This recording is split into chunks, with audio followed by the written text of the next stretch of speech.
మగ్గిపోతారు, మన స్త్రీలు అన్యాయమవుతారు, మన యువత అన్యాయమవుతారు. అందుకే మిత్రులారా, ఇంకొక మాట, మనం చేసేటువంటి బాలబాలికలకు ఒకటే చెప్పాలి, ఇంట్లో ఒకటే బోధించాలి తల్లిదండ్రులు, ముఖ్యంగా తల్లి. ప్రపంచంలో అత్యధికమైనటువంటి శక్తిమంతురాలు ఎవరు అంటే కేవలం తల్లి మాత్రమే. తండ్రి కేవలం 25 సంవత్సరాలు ప్రయోజకుడు చేయటానికి ఈ ప్రపంచానికి వచ్చిన తర్వాత బిడ్డకు సహకరిస్తే, అదే విధంగా తన రక్తం పంచుకొని నవమాసాలు మోసి తనకు రక్తాన్ని ఇచ్చి తన శరీరాన్ని త్యాగం చేసి ఇచ్చినటువంటి తల్లి మీద ఏ బిడ్డకైనా విపరీతమైనటువంటి మమకారం ఉంటుంది. ఆ తల్లి ఒక మాట చెప్తే, ఒక్కసారి జై శ్రీరామ్ అని చెబితే చివరి వరకు పిల్లవాడు మర్చిపోకుండా ఉండేటట్టు బోధించాలి.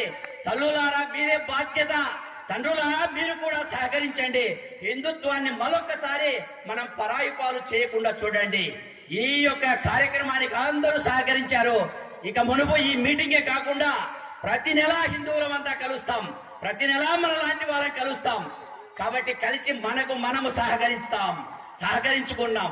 ఎందుకంటే మీకు తెలుసో లేదో, కాశ్మీర్ నుంచి కన్యాకుమారి వరకు అనేక మంది ధనికమైనటువంటి హిందువులు ఉన్నారు, కానీ సరైనటువంటి హిందుత్వం లేనటువంటి పరిస్థితిలో ఉన్నారు.